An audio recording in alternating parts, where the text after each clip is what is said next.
জীবন নিয়ে গল্প বানানো অনেক সহজ, গল্পের মতো করে জীবন সাজানো কিন্তু অনেক কঠিন। আসসালামু আলাইকুম ভিউয়ার্স, কেমন আছেন সবাই? আশা করি সবাই খুব বেশি ভালো আছেন। আল্লাহ পাকের অশেষ রহমতে আলহামদুলিল্লাহ আমিও খুব বেশ আছি। বরাবরের মতো আরেকটি নতুন ভিডিও নিয়ে আপনাদের মাঝে চলে আসলাম। আমার এই নতুন ভিডিওটি যারা যেখান থেকে দেখছেন, কাছে ও দূরে, দেশ ও দেশের বাইরে, সবাইকে জানাই অসংখ্য অসংখ্য ধন্যবাদ।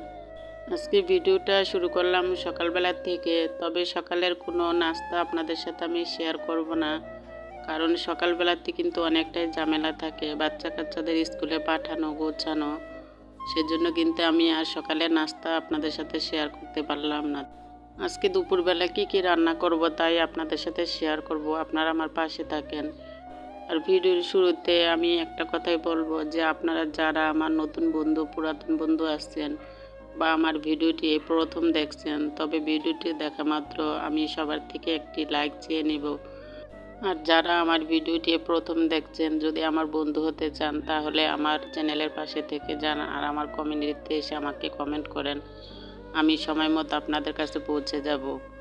আর যারা এই কাজগুলো অলরেডি করে ফেলেছেন তাদেরকে জানাই অসংখ্য অসংখ্য ধন্যবাদ। আজকে কিন্তু আমি বাজারগুলো করে নিয়ে আসছি, তবে আমার ছোট ছেলেকে আমি মাদ্রাসায় নিয়ে গিয়েছিলাম। মাদ্রাসা থেকে আসার সময় কিন্তু আমি কিছু বাজার করে নিয়ে আসছি, তবে আমি কিন্তু সচরাচর তেমন বাজার করি না।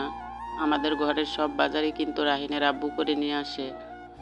আজকে দেখলাম মাছগুলো অনেক সুন্দর লাগতেছে, সেজন্য কিন্তু আমি মাছগুলো নিয়ে আসছি। আর এখানে এক আড়ি আমি শাপলা নিয়ে আসছি, তবে আজকে শাপলা কিন্তু মাছ দিয়ে রান্না করব না, শাপলা আমি আজকে শুধু ভাজি করব।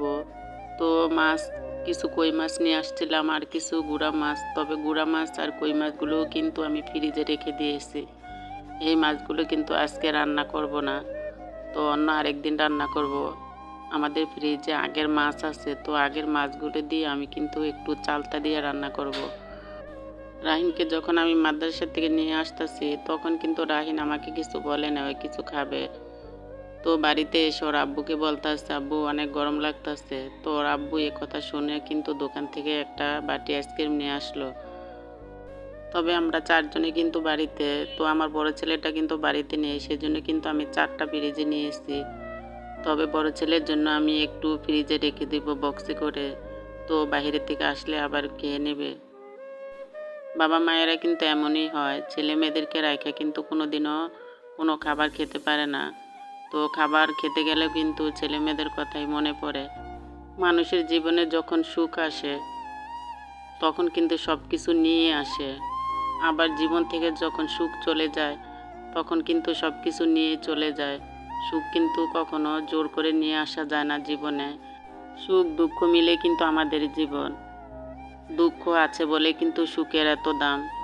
যদি আমাদের জীবনে দুঃখ না আসতো তাহলে কিন্তু আমরা সুখ কী জিনিস বা সুখের এত দাম আমরা কোনো দিন অনুভব করতে পারতাম না। দিনের পরে রাত, রাতের পরে কিন্তু দিন আসে। দিনের আলোকে আমরা এত মূল্যায়ন করি রাত আসছে বলে, তো রাত যদি না থাকতো তাহলে কিন্তু দিনের আলোকে আমরা এত মূল্যায়ন করতাম না। প্রতিটি মানুষই কিন্তু আমরা সুখ দুঃখের সাথে লড়াই করে বেঁচে আছি। সবাইকে আইসক্রিম দিয়ে কিন্তু আমি নিজে একটু খেয়ে নিয়েছিলাম। তো খাওয়ার পর কিন্তু আমি রান্নাঘরে চলে আসলাম। আগে কিন্তু আমি শাপলা ভাজিটা করে নিব। শাপলা ভাজিটা করার জন্য কিন্তু আমি কড়াইতে একটু তেল দিয়ে দিয়েছি। তো তেল দেওয়ার পর কিন্তু আমি 4-5টা শুকনো মরিচ দিয়ে দিয়েছি। তবে আমি শাপলা ভাজিটা করলে কিন্তু 4-5টা শুকনো মরিচ আগে তেলে ভেজে নিই, কাঁচামরিচ কিন্তু আমি শাপলা ভাজিতে দেই না। তবে এই শাপলাটা কিন্তু ইলিশ মাছ দিয়ে রান্না করলে খেতে অনেক মজা লাগে। তবে আজকে আমি ইলিশ মাছ দিয়ে রান্না করব না, কারণ আমাদের ঘরের সবার অ্যালার্জির সমস্যা হয়ে গেছে। সেজন্য কিন্তু আমরা এখন আর ইলিশ মাছ তেমন খাই না। তবে আমাদের ঘরে কিন্তু সবাই ইলিশ মাছটা অনেক পছন্দ করে। তো সবারই কিন্তু ইলিশ মাছ পছন্দ, যেহেতু আমাদের জাতীয় মাছ ইলিশ। শাপলাটা ভাজি করার আগে কিন্তু আমি একটু ভাপ দিয়ে পানিটা ছেঁকে নিয়েছিলাম। তো ভাপ দিয়ে কিন্তু আমি ঝুড়িতে পানিটা ছাকার পর কিন্তু এখন ভাজি করে নিতেছি, কারণ শাপলার ভিতরে কিন্তু একটু বেশি পানি থাকে, সেজন্য কিন্তু একটু ভাপ দিয়ে নিলে সেই পানিটা আর ভাজির থেকে বের হয় না। তবে শাপলা যখন রান্না করি তখন কিন্তু আর ভাপ দিয়ে রান্না করি না। শাপলা দিয়ে তরকারি রান্না করলে কিন্তু শাপলাটাকে ধুয়ে তারপরেই রান্না করি, কারণ তরকারিতে ঝোল উঠলে তেমন সমস্যা হয় না। তবে ভাজিতে যদি একটু ঝোল থাকে বা পানি থাকে তখন কিন্তু খেতে তেমন ভালো লাগে না। ভাজিটা কিন্তু একটু ভাজা ভাজা হলেই খেতে অনেকটা ভালো লাগে। তবে যে কোনো ভাজি কিন্তু একটু ভাজা ভাজা করলে অনেকটা স্বাদ বেড়ে যায়। সেজন্য কিন্তু আমি শাপলা সবসময় ভাপ দিয়ে পানিটা ফেলে এভাবে ভাজি করে নিই। আপনাদের কাছে আমার শাপলা ভাজিটা কেমন লাগছে তা আপনারা কমেন্টের মাধ্যমে জানাবেন। কয়েকদিন যাবৎ কিন্তু অনেক গরম লাগে, সেজন্য কিন্তু রান্নাঘরে বেশি থাকা যায় না, কারণ চুলার আগুনে কিন্তু অনেক গরম লাগে রান্নাঘরে। সেজন্য কিন্তু আজকে আমি একটু ঝটপট ফাঁকিবাজি রান্না করে নিব। তো এখানে রান্না করব আজকে চালতা দিয়ে আর একটু মাছ দিয়ে। তবে আজকে যে মাছগুলো নিয়ে আসছিলাম সেই মাছগুলো কিন্তু আজকে রান্না করব না।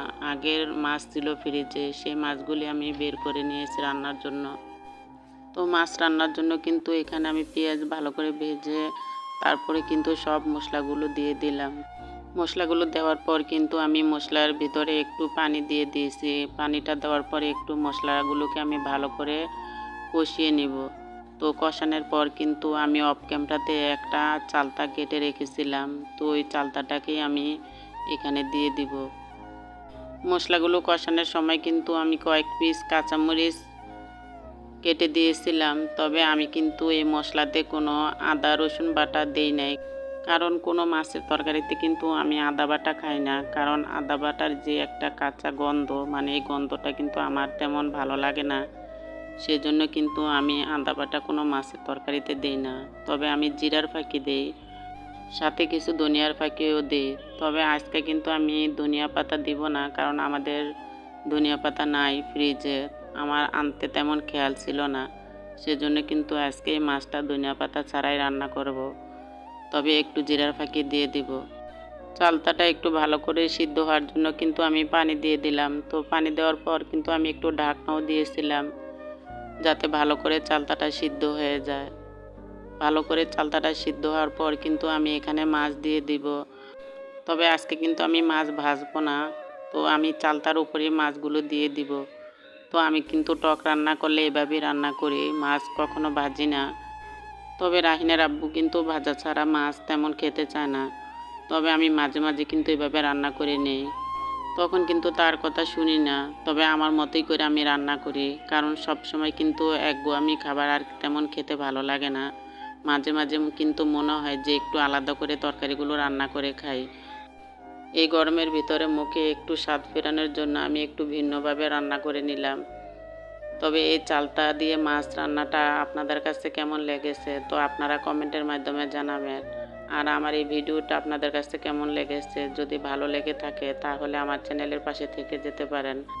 আপনারা যারা যারা ধৈর্য ধরে এতক্ষণ আমার ভিডিওটি দেখেছেন, আপনাদের মূল্যবান সময় আমাকে দেওয়ার জন্য আপনাদেরকে অসংখ্য অসংখ্য ধন্যবাদ। আমি কিন্তু ভিডিওর একদম শেষ পর্যায়ে চলে এসেছি। তবে আজকে কিন্তু বিদায় নিতে হবে। তো পরবর্তী সময় আরেকটি নতুন ভিডিও নিয়ে আপনাদের সামনে আসব। আপনাদের সবাই সুস্বাস্থ্যতা কামনা করি আজকের মতন এখানে বিদায়। আল্লাহ হাফেজ।